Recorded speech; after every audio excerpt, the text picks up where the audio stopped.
Here are the top stories for today, October 5, 2021. President Rodrigo Duterte maintains he made the right decision to retire from politics after his term. He also has a stern warning against political warlords and the New People's Army. Refrain from meddling in next year's polls. The National Task Force Against COVID-19 gears up for the procurement of vaccines for next year as the target for inoculation is now raised to 80% of the country's 110 million population. The president says he is ready to face the International Criminal Court over allegations of crimes against humanity in the government's drug war. He, however, warns the ICC not to fabricate evidence. And business groups are one in calling for movement restrictions for the unvaccinated as the country continues to pick up from the economic impact of the pandemic.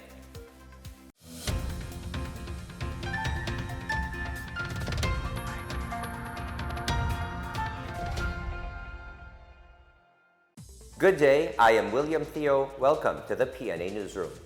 President Rodrigo Duterte said he made the right decision to retire from politics, citing the rating he received in the latest SWS survey. The president said he decided to retire from politics to respect the will of the people after another SWS survey revealed that 60% of the 1,200 adult Filipinos believed that his vice presidential run could violate the intention of the Constitution.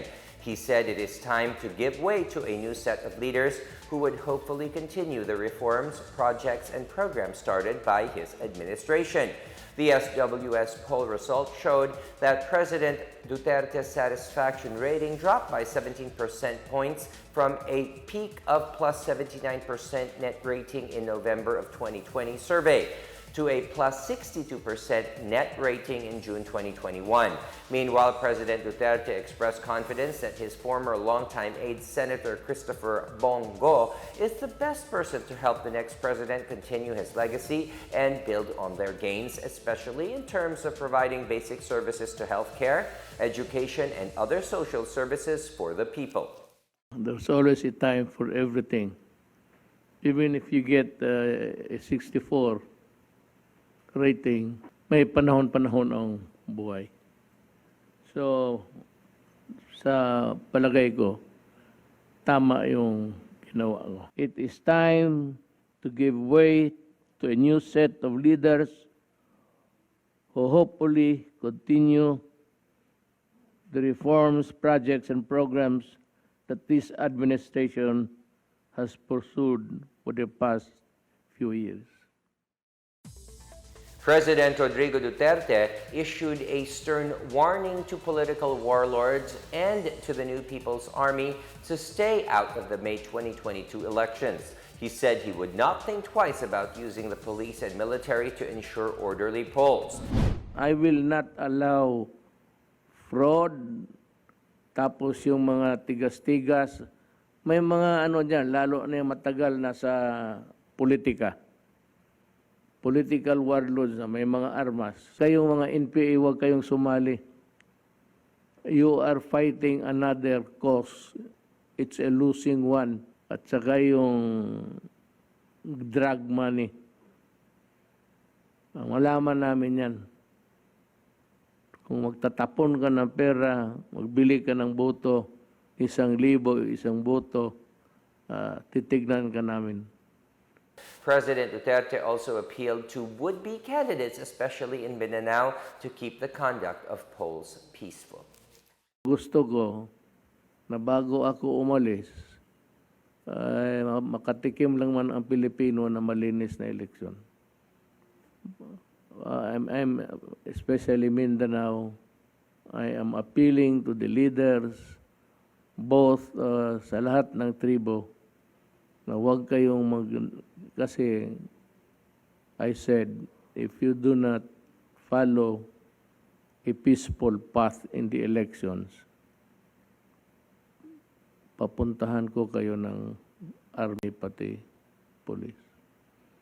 Disarmahan lahat ng tao, kulungin ka.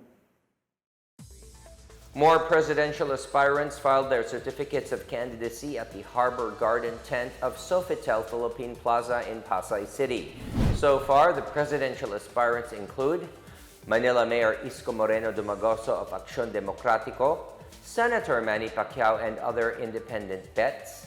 Among the aspirants for Vice President are Dumagoso's running mate Dr. Willie Ong, Senator Christopher Lawrence Bongo, former Manila Mayor and Buhay Party List Representative Lito Atienza, Carlos Serapio of Katipunan, and Cadyon partner Princess Sunshine Amira Magdangal. 10 party list groups also submitted their certificates of nomination and acceptance and list of nominees. Meanwhile, Mindanao Development Authority Secretary Manny Piñol has resigned from his post to run as senator in the 2022 elections. Piñol will run under the Nationalist People's Coalition or NPC. Former COMELEC Commissioner Gregorio Larrazabal, who was earlier considered as senatorial candidate by presidential aspirant Senator Panfilo Lacson, has filed his certificate of candidacy to vie for a congressional post in Leyte. He will be running against Ormoc City Mayor Richard Gomez.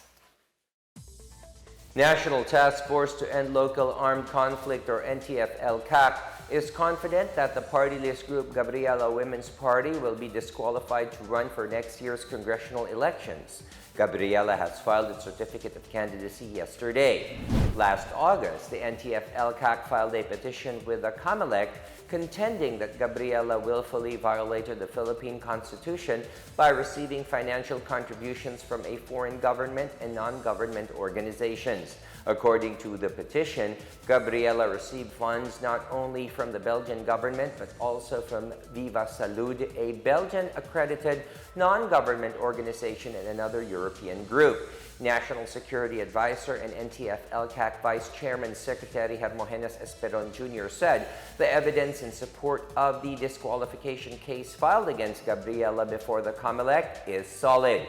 He said the NTF-LCAC has done its part and the ball is now with the COMELEC to disqualify Gabriela, which is part of the so-called Makabayan bloc in the lower house, along with Bayan Muna, Alliance of Concerned Teachers, Kabataan, and Anak Pawis.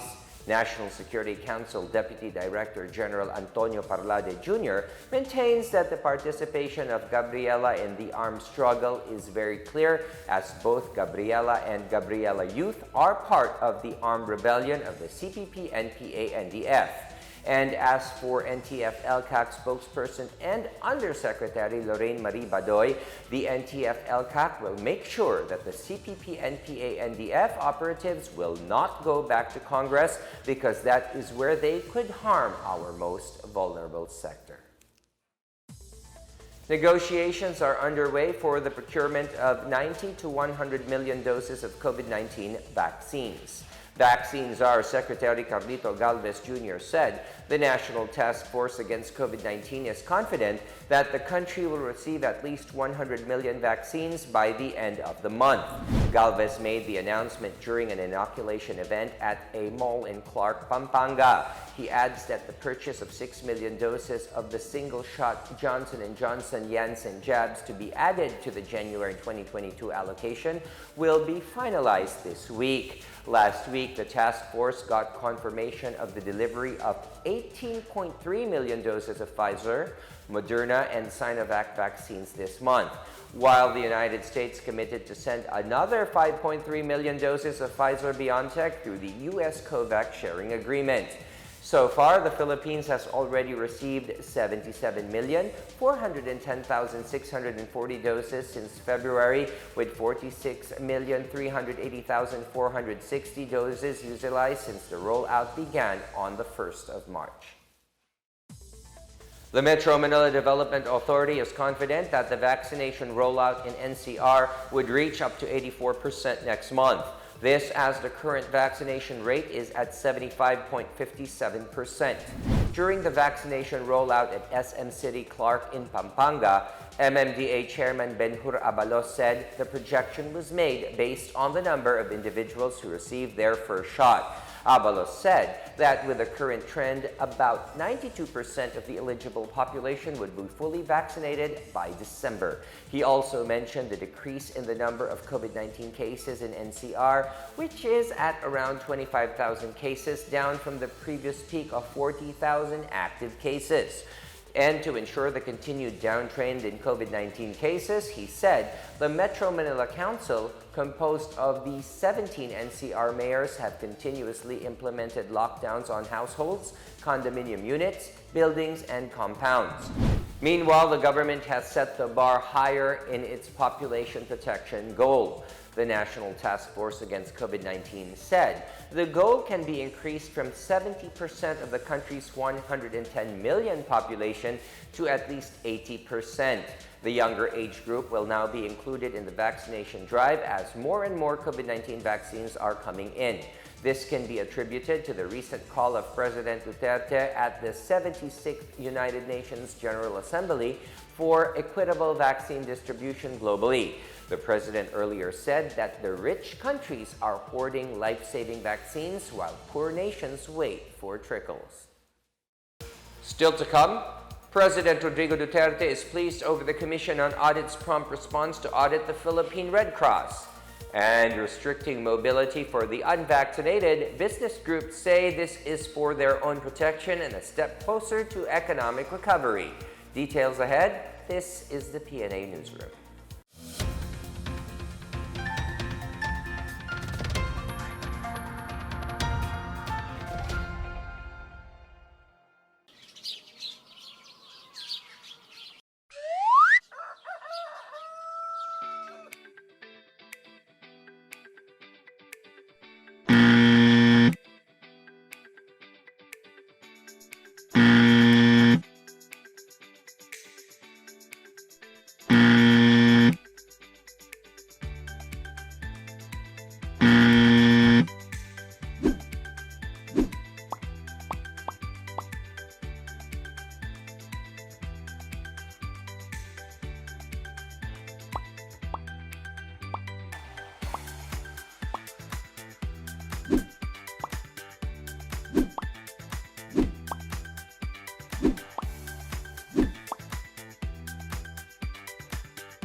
President Rodrigo Duterte on Monday vowed to prepare for his defense for the upcoming full-blown investigation of the International Criminal Court into the crimes against humanity allegedly committed in his administration's drug war. Duterte made the remark in a late-night public address as he acknowledged how the public wanted him to retire from politics. He, however, warned the ICC against fabricating evidence against him. Despite his pronouncement, Duterte maintained that investigators have no jurisdiction to probe the drug war since local courts are still functioning. Last month, the ICC's pretrial chamber gave its green light to the request of its former chief prosecutor Fatou Bensouda to conduct a full-blown investigation into Duterte's anti-drug campaign. Tanggap ko ang husga ng taong bayan. Simple lang. Ayaw nila ako maglaro pa ng politika. Gusto nila umuwi na ako sa Davao. At maghintay ako sa maraming dyan na kaso. Hintayin ko kayo. I will prepare for my defense na yung ICC na yan. Pilipino ako, hindi ako international body. May sarili kaming judicial system dito. Huwag kayong makialam. At saka sinabi ko, you never acquired jurisdiction over my person. President Rodrigo Duterte said he was pleased by the prompt response of Commission on Audit Chair Michael Aguinaldo over the former's request to audit the finances of the Philippine Red Cross. Duterte instructed Solicitor General Jose Calida last September 16 to pen a letter addressed to Aguinaldo requesting a PRC audit. He reminded COA to act on a notice of disallowance it sent to Gordon over funds allegedly misused when he was still chair of the Subic Bay Metropolitan Authority, or SBMA. Duterte earlier questioned the character of Senator Richard Gordon, chair of the Senate Blue Ribbon Committee probing deficiencies in the government's use of COVID-19 pandemic funds. He criticized Gordon anew in claiming that his panel would continue its investigation without end as witnesses remained evasive in answering lawmakers' questions. Duterte warned that if Gordon continued to overstep his jurisdiction, there may be a brewing constitutional crisis caused by opposing positions from the executive and legislative branches. Malacanang on Monday assured that cabinet officials are still willing to attend the Senate investigation into the government's pandemic response. Presidential spokesperson Secretary Harry Roque made this remark after various business groups and universities called on public officials to cooperate in the ongoing probes. He guaranteed that cabinet officials, including Health Secretary Francisco Duque III, have no problem showing up at the probes for purposes of transparency. Roque maintained that the Senate would not hold in contempt cabinet officials who ignore their summons to attend probes.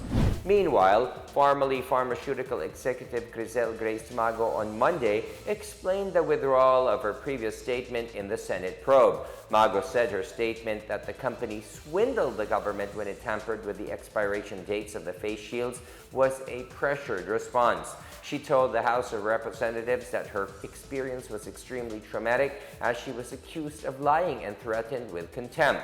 She revealed she also tested positive for COVID-19 during the Senate hearings and she experienced unwanted harassment.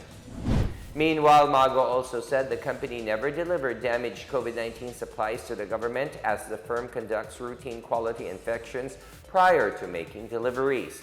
The Department of Health, or DOH, earlier said it is investigating reports on the suspected tempering of manufacturing dates of face shields procured from Pharmaly. Several business groups are saying that while they respect the decision of certain individuals not to be vaccinated, the government and the private sector have the authority to get strict on unvaccinated individuals. 13 business groups issued a joint statement saying this measure will protect the unvaccinated population, who is now the vulnerable group amid the COVID-19 pandemic, and will allow the economy and jobs to recover.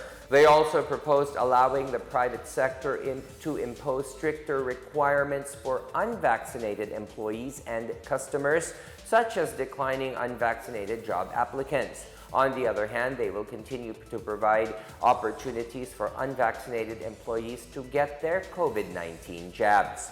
Meanwhile, the private sector urged the government to implement the same policy among state employees. It also asked to facilitate access to vaccines to help in faster deployment of COVID-19 jabs throughout the country.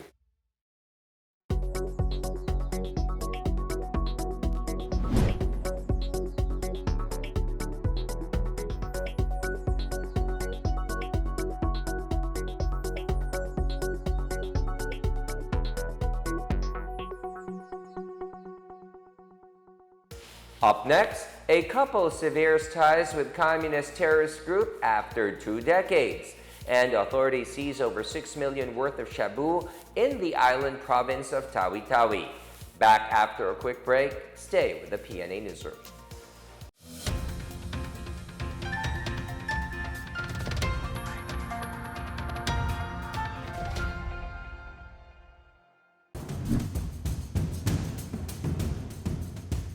Mga kabida, hindi pa rin po nawawala ang banta ng COVID-19. Kaya para masigurado natin ang inyong kaligtasan, hanapin po ang safety seal sticker sa kahit na anong lugar na inyong pupuntahan, mapamall man ito o kahit na anong establishmento. Ang safety seal po ay tanda ng isang establishmento ay sumusunod sa minimum public health standards ng gobyerno para maiwasan ang pagkalat ng COVID-19. Ating pong tatandaan, bida ang may disiplina. Kaya #SafetySeal para sa ligtas na pamilya at ligtas na bayan.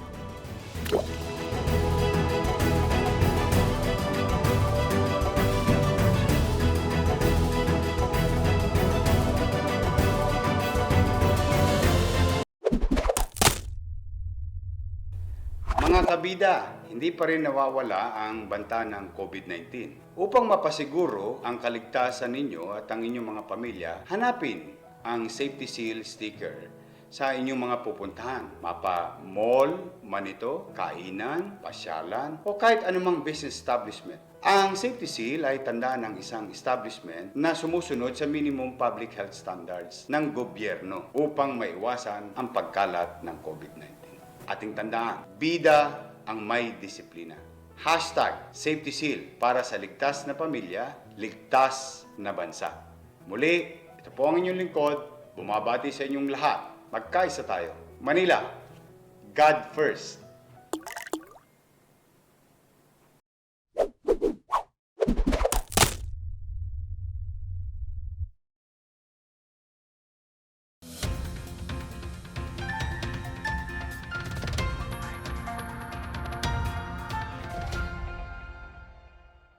A couple involved with the New People's Army for 2 decades in Luzon surrendered on Sunday to the Philippine Army in Mahaplag, Leyte.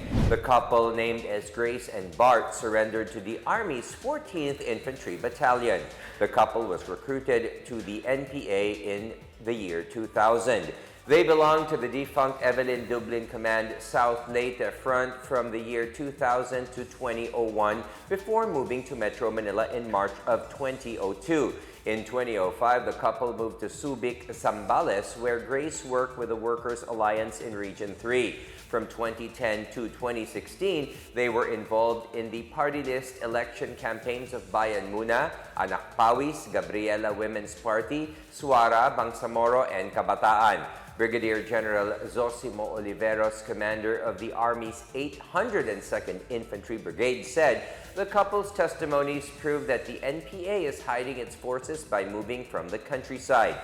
This also proved claims by other former rebels that the Makabayan Bloc is indeed the umbrella organization of party list groups linked to the Communist Party of the Philippines, or CPP. Authorities have arrested 3 suspected big-time drug personalities and seized 6.8 million pesos worth of illegal drugs in an anti-drug sting operation in Tawi-Tawi. Suspects former Hamsiri Sapari, Nurmilin Suldi Majid, and Hata Mualib Sakiral, all from Bongao, Tawi-Tawi, were arrested by operatives of the Marine Battalion Landing Team 12 and Philippine Drug Enforcement Agency, or PDEA, on Saturday in Barangay Poblacion, Bongao. Aside from the suspected shabu, the operatives seized marked money from the sting operation, 3 wallets, a bag, and several drug paraphernalia. Major General Alfredo Rosario Jr., commander of Western Mindanao Command, said they will continue to conduct support operations with other law enforcement agencies to prevent the proliferation of illegal drugs in Tawi-Tawi. In our news overseas, a descendant of Russia's renowned House of Romanovs, Georgy Romanov, was married in St. Petersburg's St. Isaac's Cathedral last Friday, October 1. The Russian Imperial House says Romanov's marriage to Italian writer Rebecca Bettorini was the first wedding of a royal family member in Russia in more than 100 years. The ceremony was attended by hundreds of guests from several countries, including representatives of royal families. Romanov is the son of the Russian Imperial House head Grand Duchess Maria Vladimirovna of Russia, the only child of Vladimir Romanov and Duchess Leonida Bagration of Mukhrani. The 40-year-old Romanov, a member of the last dynasty of the Russian Tsardom, currently resides in Spain. In sports, Calvin Abueva's latest heroics landed him the spot of Signal Play PBA Press Corps Player of the Week for the period September 29 to October 3. Abueva went on beast mode as he steered Magnolia to a sweep of rain or shine in their best-of-3 quarterfinal series, and then took over down the stretch in Game 1 of its semifinals matchup with Morocco despite nursing foul trouble. The Beast averaged 16.5 points and 13 rebounds while shooting 52% from the floor. Coach Chito Victolero said Abueva adds toughness to the team, aside from having little difficulty to adjust from his off-season trade with Phoenix for guard Chris Banchero. Apart from Abueva, others considered for the weekly honor are Magnolia teammates Paul Lee and Ian Sangalang and the TNT Tropang Giga trio of Roger Pogoy, Troy Rosario, and Jason Castro.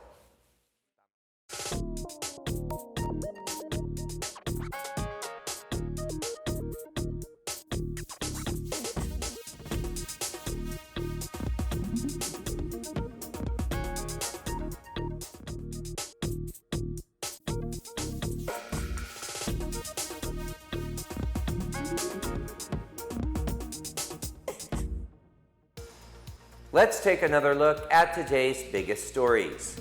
President Rodrigo Duterte maintains he made the right decision to retire from politics after his term. He also has a stern warning against political warlords and the New People's Army. Refrain from meddling in next year's polls. The National Task Force Against COVID-19 gears up for the procurement of vaccines for next year as the target for inoculation is now raised to 80% of the country's 110 million population. The president says he is ready to face the International Criminal Court over allegations of crimes against humanity in the government's drug war. He, however, warns the ICC not to fabricate evidence. And business groups are one in calling for movement restrictions for the unvaccinated as the country continues to pick up from the economic impact of the pandemic. As Filipinos, we all have a vital role to play in preventing the spread of COVID-19. So remember, wear your face masks and face shields, wash your hands often, practice safe physical distancing, go out only for essential reasons, and get vaccinated as soon as possible to protect ourselves, our families, and the community. Together, we can beat COVID-19.